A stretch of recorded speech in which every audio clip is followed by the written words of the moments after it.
आज मैं आपको 9th क्लास के first chapter matrix and determinant के बेसिक कॉन्सेप्ट डिस्कस करने जा रही हूँ, जिसमें मैं आपको बताऊँ कि मैट्रिक्स क्या होते हैं और डिटर्मिनेंट क्या होते हैं। चैप्टर का नेम क्या है? Matrix and determinant. पहली 3 एक्सरसाइज में हमें मैट्रिक्स को डिस्कस करना है, इसीलिए आज हम सिर्फ मैट्रिक्स को ही डिस्कस करेंगे। लास्ट वाली 3 एक्सरसाइज में डिटर्मिनेंट को डिस्कस करेंगे। चलिए वीडियो शुरू करते हैं। चैप्टर का नेम क्या है? मैट्रिक्स। मैट्रिक्स क्या होते हैं, इसको किसने डेवलप किया? मैट्रिक्स एक ब्रिटिश मैथमेटिशियन था, आर्थर क्ले ने 19th सेंचुरी में मैट्रिक्स को डेवलप किया था और इसे अरेंज करने का वे बताया था। नेम क्या था?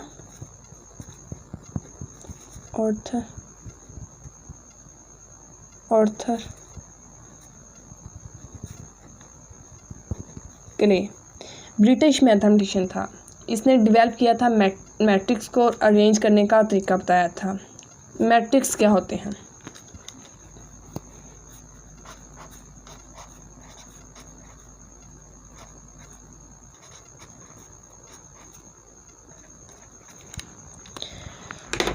मैट्रिक्स एनी डिजिट, किसी भी डिजिट को जब हम फिजिकली स्क्वायर ब्रैकेट में अरेंज कर देते हैं तो वो एक मैट्रिक्स बन जाता है। एग्जाम्पल के तौर पर मैं आपको समझाती हूँ, एग्जाम्पल से आपको अच्छी तरह समझ आ जाएगी।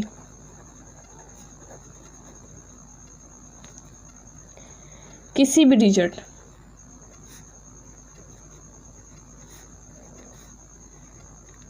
को फिजिकली जब स्क्वायर ब्रैकेट में अरेंज कर देते हैं तो वो एक मैट्रिक्स बन जाता है। वो मैट्रिक्स स्क्वायर में भी हो सकता है, रेक्टेंगुलर भी हो सकता है, किसी भी वे से हो सकता है। चलिए एक और एग्जांपल ले लेते हैं। जैसे ये है,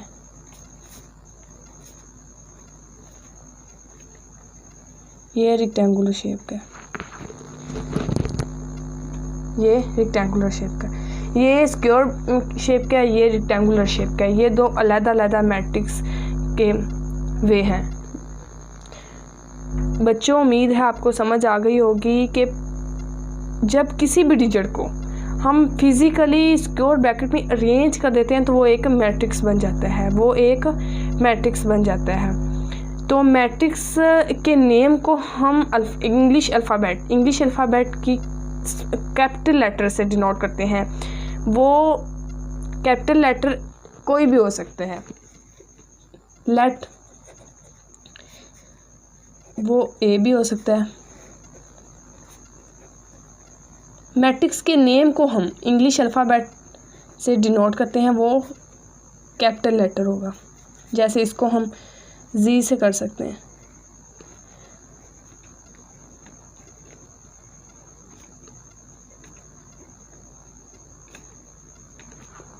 ये हो सकते हैं।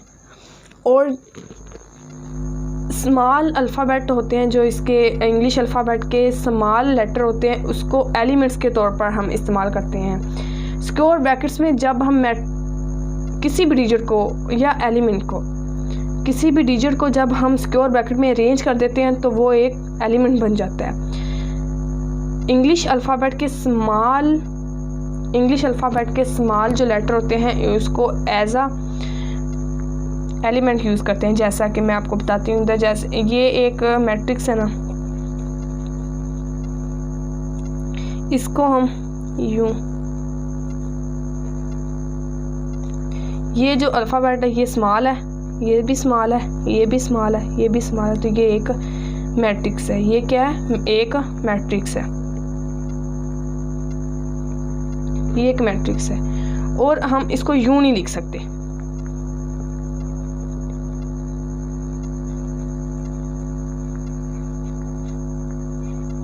हम इसको यूँ नहीं लिख सकते और इसको हम यूँ नहीं लिख सकते।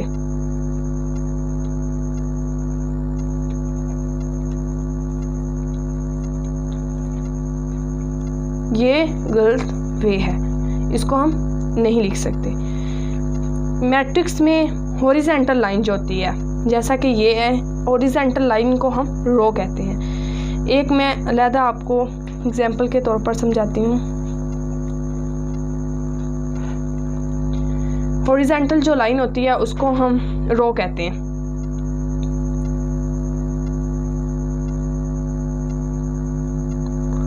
ये देखें, ये ले लेते हैं।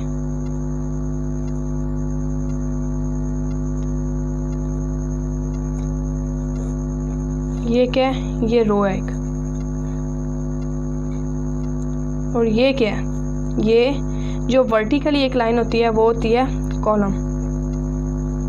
ये कॉलम है और इसको, ये एक रो है और एक हॉरिजॉन्टल लाइन होती है मैट्रिक्स में अरेंज की होती है, जो स्क्वायर ब्रैकेट में मैट्रिक्स, क्योंकि एक किसी भी डिजिट को स्क्वायर ब्रैकेट में अरेंज कर दे तो वो एक मैट्रिक्स होता है, और उसमें से जो हॉरिजॉन्टल लाइन होती है वो एक रो होती है और जो वर्टिकल होती है वो कॉलम होती है।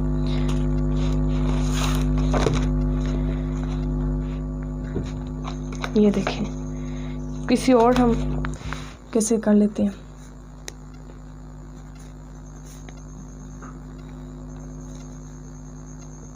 सपोज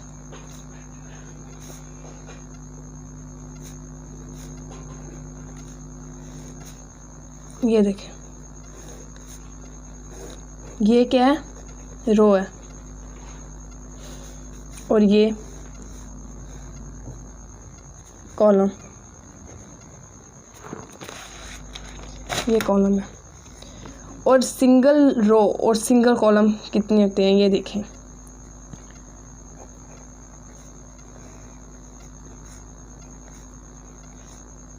ये क्या है? सिंगल कॉलम है।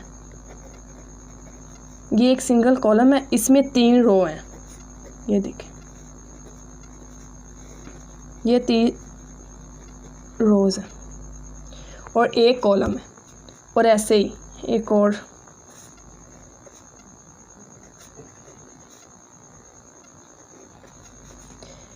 ये एक रो है।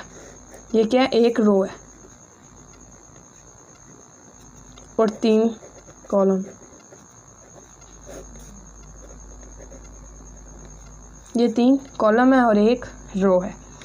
तो आगे इसका एक टॉपिक है, उम्मीद है बच्चों इसको आपकी समझ आ गई होगी। आगे एक टॉपिक है order of matrix.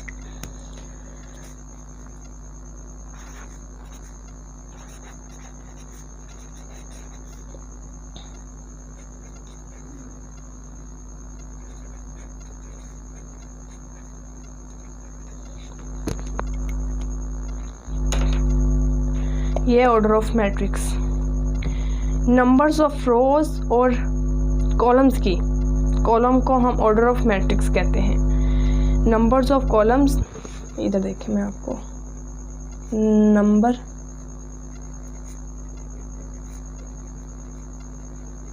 Rose and columns को हम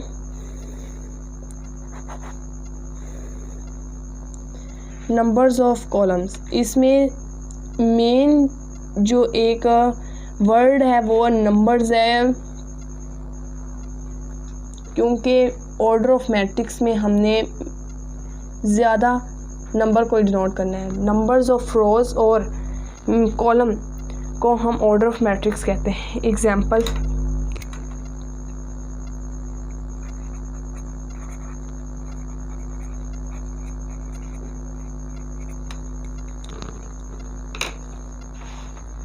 ये एग्जाम्पल के तौर पर मैं आपको बताती हूँ।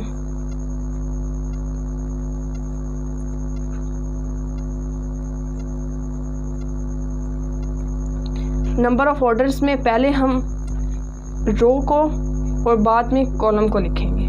पहले रो को फिर कॉलम। कितनी रोज़ हैं इसमें? 2 रोज़ हैं और 2 ही कॉलम्स हैं। ये देखें, तो ये 2 बाई 2 हो गया। इसी तरह किसी और तरीके से देख लेते हैं, कोई और देख लेते हैं मैट्रिक्स।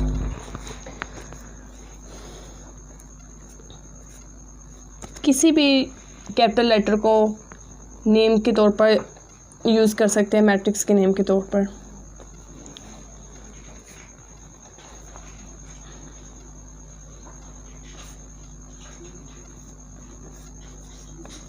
ये देखें, इसमें रोज़ हैं 2 रोज़ हैं और 3 कॉलम्स हैं। तो इसमें रोज़ को क्योंकि पहले लिखना है इसीलिए 2/3 हो जाएगा, 2/3। इसी तरह एक और,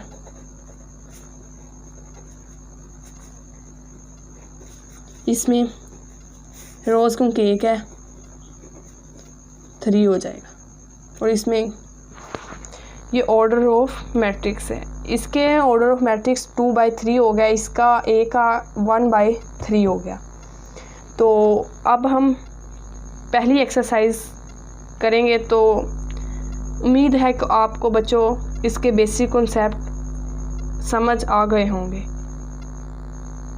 और एक टॉपिक है इक्वल मैट्रिक्स।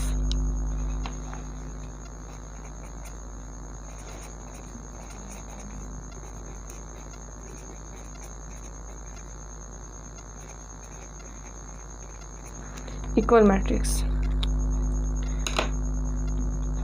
इक्वल मैट्रिक्स में ये है कि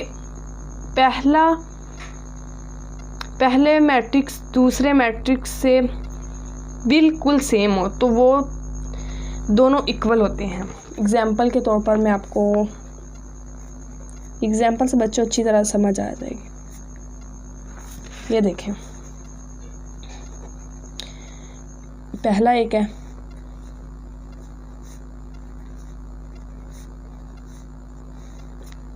और एक कॉलम है B और वो कॉलम भी बिल्कुल इसी जैसा हो। ये दोनों A इक्वल होंगे B, ये इक्वल मैट्रिक्स होंगे। हम यूँ नहीं लिख सकते मैट्रिक्स को, ये इक्वल मैट्रिक्स नहीं हो सकते।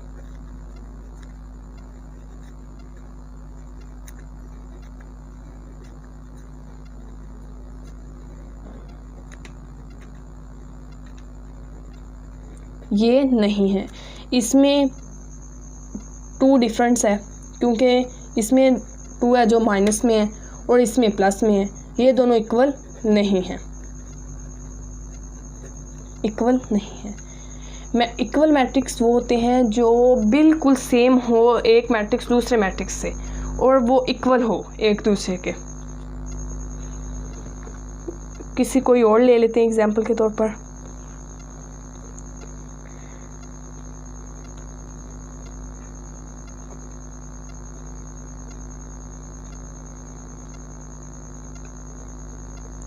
और ज़रूरी नहीं कि A और B लेने हैं, कोई भी नेम ले सकते हैं कैपिटल लेटर में से और यूं ही लिखेंगे।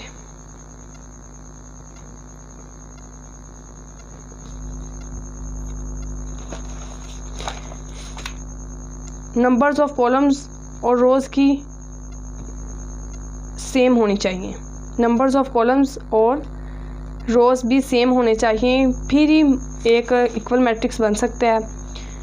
क्योंकि अगर हम नंबर्स ऑफ इसकी 2 होंगे और इसकी 3 रोज़ होंगी तो ये डिफरेंट हो जाएगा, फिर ये इक्वल मैट्रिक्स नहीं होंगे। ये देखें, ये एक दूसरे के इक्वल हैं। ये देखें जैसा मैं आपको कह रही हूँ,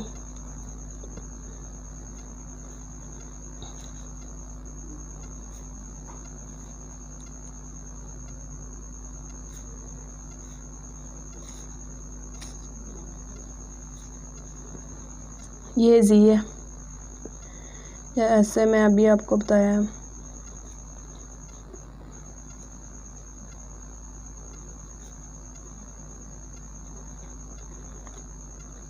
तो ये इक्वल नहीं है क्योंकि इसमें रोज़ और कॉलम्स की जो तादाद है वो सेम नहीं है, इसीलिए C not equal to Z होगा। उम्मीद है बच्चों आपको इस लेक्चर की समझ आ गई होगी। अब हम फर्स्ट एक्सरसाइज करेंगे तो आपको अच्छी तरह समझ आ गई होगी। थैंक यू बच्चों।